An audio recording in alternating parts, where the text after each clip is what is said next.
నమస్తే, welcome to right angle.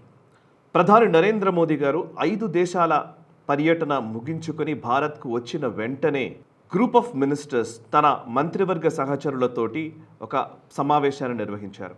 ఇదేదో normal సమావేశం అనుకుంటే పొరపాటే. ఎందుకు అంటే ఇది సుమారు 4.5 గంటల పాటు ఈ సమావేశం సాగింది.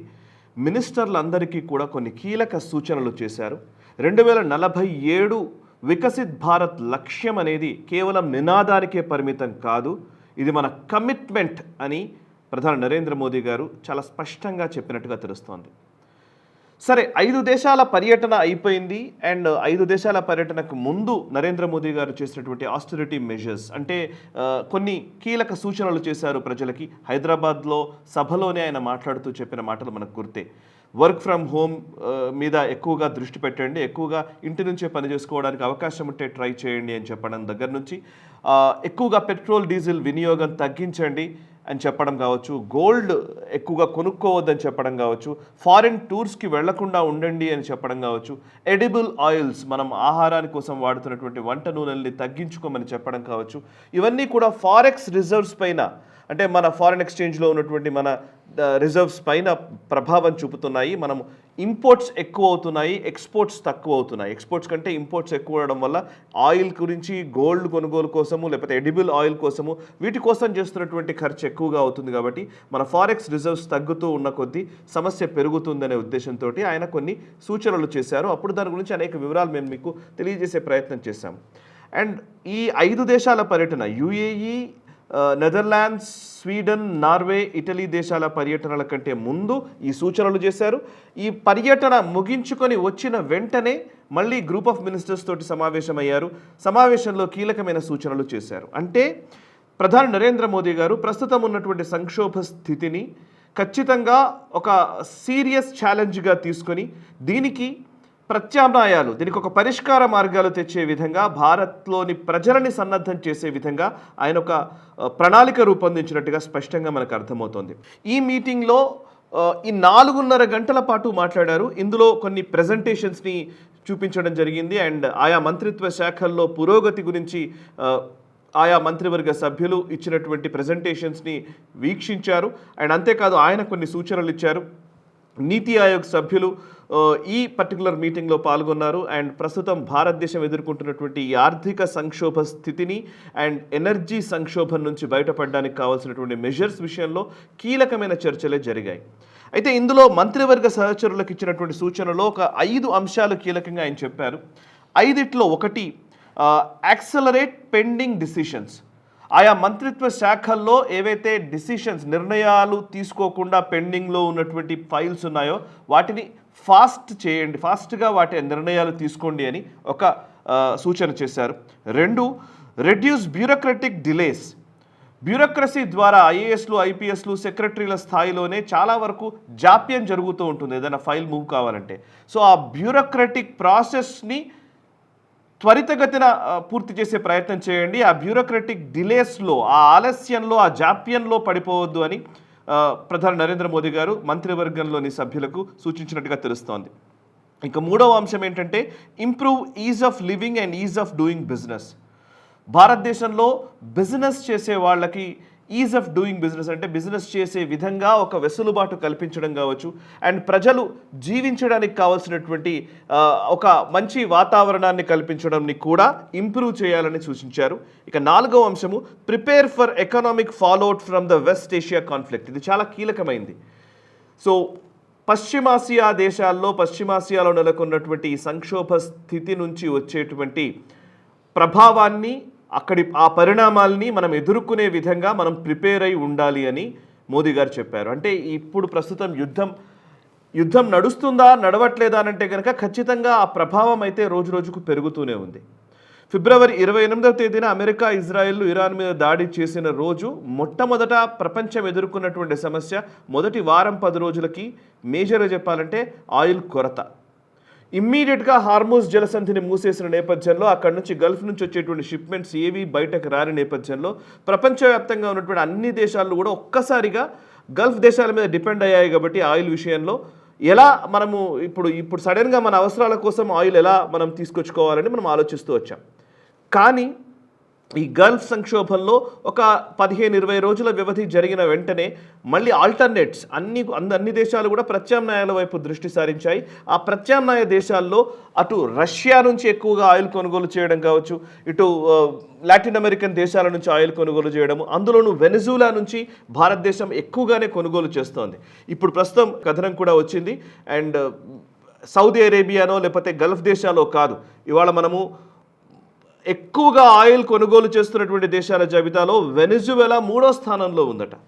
నిజానికి నంబర్స్ కొన్ని చెప్తాను. వెనిజువెలా నుంచి తీసుకొచ్చుకుంటున్నటువంటి ఆయిల్లో ఏప్రిల్ నెల మొత్తం 2,83,000 బ్యారెల్స్ పర్ డే, ఒక రోజుకి 2,83,000 బ్యారెల్స్ ఆఫ్ ఆయిల్ని మనం ఇంపోర్ట్ చేసుకున్నాము. అదే మే నెలలో 20 రోజుల్లోనే 4,17,000 బ్యారెల్స్ పర్ డే చొప్పున మన దగ్గరికి ఆయిల్ దిగుమతులు వచ్చాయి. అంటే వెనిజువెలా నుంచి మనము ఎక్కువగా ఆయిల్ కొనుగోలు చేస్తున్నాం. ఎందుకు వెనిజువెలా నుంచి కొనుగోలు చేస్తున్నామంటే వెనిజువెలాకు సంబంధించిన పర్టికులర్ క్రూడ్ ఏదైతే ఉంటుందో అది మన రిఫైనరీస్కి ఈజీగా ఉంటుంది. At the same time cost కూడా మిగతా దేశాలతో పోల్చితే తక్కువ ధరకే వెనిజువెలన్ ఆయిల్ వస్తుంది. కాబట్టి మనం వెనిజువెలా నుంచి కొనుగోలు చేస్తున్నామని ఆయిల్ ఎక్స్పర్ట్స్ కొంతమంది చెప్తున్నారు. అండ్ రిలయన్స్ రిఫైనరీస్కి ఎక్కువగా వెనిజువెలా నుంచి ఆయిల్ వస్తుంది. సో ఇట్లా ప్రత్యామ్నాయాల వైపు దృష్టి సారించి మనం కొంత కొరతని అధిగమించగలిగాం. కానీ ఈ సంక్షోభ స్థితి ఓవైపు ఇరాన్ కొంతకాలం పాటు హార్మూజ్ని ఆపింది. ఇప్పుడు అమెరికా హార్మూజ్ నుంచి ఇరాన్కి సంబంధించిన షిప్మెంట్స్ కూడా ఆపుతోంది, ఇరాన్కి వెళ్ళే వాటిని ఆపుతోంది. ఇప్పుడు ఇరాన్ అమెరికా రెండూ కలిసి హార్మూజ్ని దిగ్బంధించినట్టుగా మనం చూడాల్సి ఉంటుంది. అట్లీస్ట్ అమెరికన్ బ్లాకేడ్ లేకపోయి ఉంటే ఇరాన్ చేస్తున్నటువంటి బ్లాకేడ్ని మనం ఎలాగోలా వాళ్ళతోటి చర్చలు జరిపో లేకపోతే ఒక సుహృద్భావ వాతావరణంలోనే ఏదో ఒకటి చేసి మనం తెచ్చుకున్నాం ఆయిల్ని. కానీ ఇప్పుడు అమెరికా ఇంటర్వ్యూన్ అవ్వడంతో, అమెరికా బ్లాకేడ్ మొదలుపెట్టడంతో ఇంకాస్త సంక్షోభం పెరిగింది. ఇప్పుడు 3 నెలలు కావస్తుంది. ఆల్మోస్ట్ ఫిబ్రవరి 28వ తేదీన మొదటి స్ట్రైక్ చేశారు. మార్చ్, ఏప్రిల్, మే ఎండ్ అయితే కనుక 3 నెలలు ఈ సంక్షోభ స్థితి కంటిన్యూ అవుతున్నట్టు. ఇంకొక నెల రోజులు కనుక ఇలాగే ఉంటే ఆయిల్ సంబంధించినటువంటి ట్రేడ్ ఎక్స్పర్ట్స్ వీళ్ళందరూ చెప్తున్న లెక్కల ప్రకారం ఏంటంటే ఇంకొక నెల రోజులు ఉంటే మాత్రం ఖచ్చితంగా అది $150 వరకు కూడా రీచ్ అయ్యే అవకాశం ఉంది బ్రెంట్ క్రూడ్ ఆయిల్ ధర. సో ఇంతకుముందు $70 దగ్గర ఉన్నది కాస్త ఇప్పుడు $110, $120 చేరుకుంటుంది. ఇంకా $140, $150 అయితే మాత్రం ప్రపంచం మొత్తం ఒక రకంగా చెప్పాలంటే తీవ్రమైన సంక్షోభంలోకి వెళ్ళే అవకాశం ఉంది. సో ఈ నేపథ్యంలో ఇంకాస్త సంక్షోభం పెరిగే అవకాశం ఉందని నరేంద్ర మోదీ గారు ప్రిపేర్ అవ్వాలి దానికి అని మంత్రివర్గ సహచరులకు పిలుపునిచ్చారు. ఇక ఫిఫ్త్ పాయింట్ ఏంటంటే ensure minimum inconvenience to citizens despite global disruptions. ఈ మొత్తం ప్రభావం ఈ సంక్షోభ స్థితి వచ్చినప్పుడు సిటిజన్స్కి, పౌరులకి చాలా తక్కువ ఇన్కన్వీనియన్స్ ఉండే విధంగా చర్యలు తీసుకోవాలి అని చెప్పారు. మినిమం ఇన్కన్వీనియన్స్ అన్నాను. ఎందుకు అన్నారంటే అసలు ఇన్కన్వీనియన్సే లేకుండా చూసుకునే పరిస్థితి ఈరోజు లేదు. సంక్షోభాన్ని ఎదుర్కోక తప్పదు, ప్రతి ఒక్కళ్ళకి కూడా ఆ ప్రభావం ఉంటుంది. కానీ దాన్ని ఎంత వీలైతే అంత తగ్గించాలి ఆ ఇన్కన్వీనియన్స్ని అనేది ప్రధాని మోదీ గారు చేసినటువంటి సూచన. ఇప్పుడు వెస్ట్ ఏషియా క్రైసిస్ నేపథ్యంలో మేజర్గా మనం ఎదుర్కొంటున్నటువంటి సమస్యలు ఏంటంటే ఇంతకుముందు కొరత సమస్య ఉండేది. యుద్ధం మొదలైన తొలినాళ్లలో ఆయిల్ కొరత అనేది సమస్యగా ఉండేది. ఇప్పుడు కొరత సమస్య కాదు, ఇప్పుడు ఆయా దేశాల నుంచి మనం ప్రత్యామ్నాయ మార్గాల ద్వారా తెచ్చుకుంటున్నాం. బట్ ఇప్పుడు సమస్య ఇంకొకటి కూడా మొదలైంది. అదేంటంటే ఇప్పుడు రష్యా నుంచి మనం ఆయిల్ కొనుగోలు చేస్తున్నాం. కానీ రాయిటర్స్లో ఒక కథనం వచ్చింది. రాయిటర్స్లో వచ్చినటువంటి కథనంలో రాసింది ఏంటంటే రష్యాలోని ఆయిల్ రిఫైనరీస్ పైన, పోర్ట్ల పైన, ఆయిల్ ట్యాంకర్స్ మూమెంట్ షిప్మెంట్స్ జరుగుతున్నటువంటి నేపథ్యంలో వాటిపైన యుక్రెయిన్ గత కొన్ని నెలలుగా, ఒక 2-3 నెలలుగా విపరీతమైనటువంటి దాడులు చేస్తోంది. అదే పనిగా యుక్రెయిన్ చేస్తున్నటువంటి దాడుల్లో రష్యాకు సంబంధించినటువంటి రిఫైనరీస్ ఎలా ధ్వంసమయ్యాయో చెప్తాను నేను. సిజ్రాన్ అనే ఒక ప్లేస్లో ఉన్నటువంటి ఆయిల్ రిఫైనరీ మీద దాడి జరిగింది. అక్కడ 170,000 బ్యారెల్స్ పర్ డే ప్రొడక్షన్ జరుగుతుంది. ఇప్పుడు దాని మీద దాడి చేశారు. మాస్కోలో దాడి జరిగింది. నార్సీ అనే ఒక ఆయిల్ రిఫైనరీ, ఇది నార్సీలో ఉన్నటువంటి ఆయిల్ రిఫైనరీ రష్యాలోనే 4వ అతిపెద్ద రిఫైనరీగా చెప్తూ ఉన్నారు. అక్కడ సుమారు 3,20,000 barrels per day oil refinery జరుగుతుంది. సో అక్కడ నార్సీలో అటాక్ చేసింది యుక్రెయిన్ డ్రోన్లతోటి. ఇక మాస్కోలో ఆయిల్ రిఫైనరీస్ మీద అటాక్ చేసింది. 12 మంది అక్కడ గాయాల పాలయ్యారు. అయితే అక్కడ టెక్నికల్లీ పెద్దగా రిఫైనరీ ప్రాసెస్కి ఏం ఇబ్బంది లేదని రష్యా క్లెయిమ్ చేస్తోంది. ఇలాగే అనేక ప్రాంతాల్లో రాజాన్, అస్త్రఖాన్, పర్మ్, త్యాప్సే, యుఎఫ్ఏ, కిరిషి ఇలాంటి అనేక ఆయిల్ రిఫైనరీస్ మీద యుక్రెయిన్ దాడులు చేస్తోంది. ఓవైపు ఇరాన్ మీద ఇజ్రాయెల్ అమెరికాలు దాడులు చేయడము, ఇరాన్ హార్ముజ్ని ఆపివేయడము, ఎక్కడైతే ఆయిల్ ప్రొడక్షన్ ఎక్కువగా ఉందో గల్ఫ్ నుంచి బయటకు రాకుండా చేసిన పరిస్థితి. ఇంకోవైపు రష్యా దానికి ప్రత్యామ్నాయంగా ఆయిల్ సరఫరా చేస్తుంటే రష్యా మీద ఉక్రెయిన్ డ్రోన్లతో దాడులు చేస్తున్నటువంటి పరిస్థితులు ఉన్నాయి.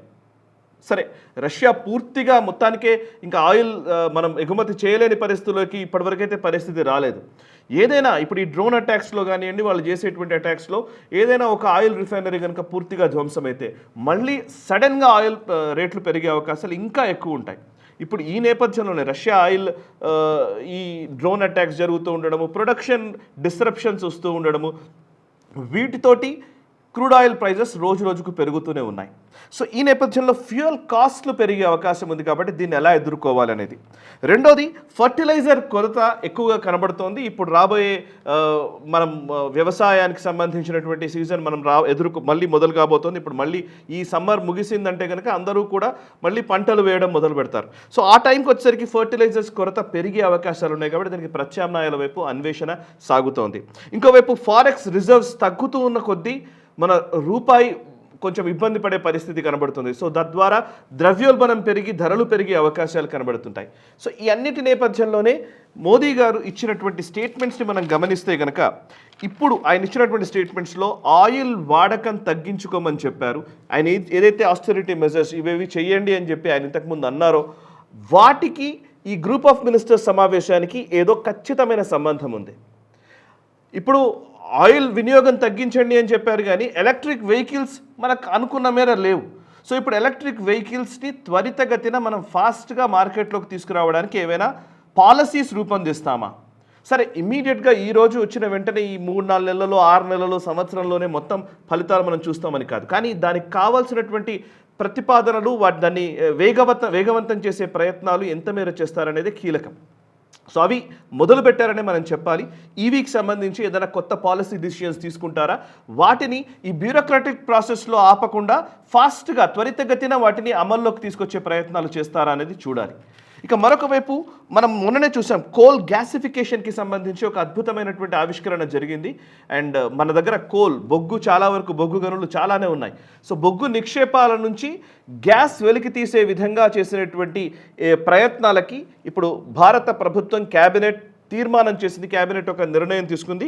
ఆల్రెడీ 37,500 కోట్ల రూపాయలు గవర్నమెంట్ ఆఫ్ ఇండియా దీనికోసం స్పెండ్ చేయడానికి ఆల్రెడీ అప్రూవల్ ఇచ్చింది. సో కోల్ గ్యాసిఫికేషన్ ద్వారా ఏం జరుగుతుంది అని అంటే కనుక ఎల్ఎన్జీ మనము తీసుకురావడానికి అవకాశం ఉంటుంది దీని నుంచి. At the same time urea, ammonium nitrate ఇట్లాంటివన్నీ కూడా మనము తయారు చేసుకోవడానికి వీలు కలుగుతుంది. సో వీటి కోసమని మనము ఇంపోర్ట్ బిల్ 2,77,000 కోట్ల రూపాయలు కేవలం ఈ అమోనియం నైట్రేట్, యూరియా, ఎల్ఎన్జీ ఇట్లాంటి వాటి కోసమే స్పెండ్ చేశాం. ఇప్పుడు మనము ఒకవేళ ఈ కోల్ గ్యాసిఫికేషన్ జరిగితే కనుక మనం ఆ ఇంపోర్ట్స్ బిల్ని తగ్గించుకునే అవకాశం స్పష్టంగా కనబడుతోంది. ఇలా చెప్తూ పోతే ఇప్పుడు ఇక్కడ మనకు ప్రాసెస్ అర్థం కావాలి. నరేంద్ర మోదీ గారు ఆయన ఇచ్చిన స్టేట్మెంట్ తర్వాత ఫారెన్ టూర్ తర్వాత వెంటనే గ్రూప్ ఆఫ్ మినిస్టర్స్తో సమావేశము. ఈ సమావేశంలో ఆయన చెప్తున్నది ఏంటి? బ్యూరోక్రాట్స్ మధ్య జాప్యం జరగకూడదు, కేవలం బ్యూరోక్రాట్స్ తీసుకునే నిర్ణయాలను బేస్ చేసుకుని మంత్రులు వ్యవహరించకూడదు, మంత్రులు స్వతహాగా మీరు పొలిటికల్గా బిహేవ్ చేయాలి, ప్రజలకు ఇబ్బందులు కాకుండా ఉండాలంటే మీరేం చేయాలో మీరు ముందుకొచ్చి మీరు నిర్ణయాలు తీసుకునే విధంగా, వేగవంతమైన నిర్ణయాలు తీసుకునే విధంగా ప్రాసెస్ని ముందుకు తీసుకెళ్ళండి అని చెప్తున్నారు. మంత్రులు ఏం నిర్ణయాలు తీసుకుంటారు? పాలసీ పరమైన నిర్ణయాలు, విధానపరమైన నిర్ణయాలు తీసుకుంటారు. సో విధానపరమైనటువంటి సంస్కరణలు ఈ మీటింగ్ తర్వాత మనం రాబోయే రోజుల్లో చూడబోతున్నాం. సీరియస్ డిసిషన్స్ ఉండబోతున్నాయి.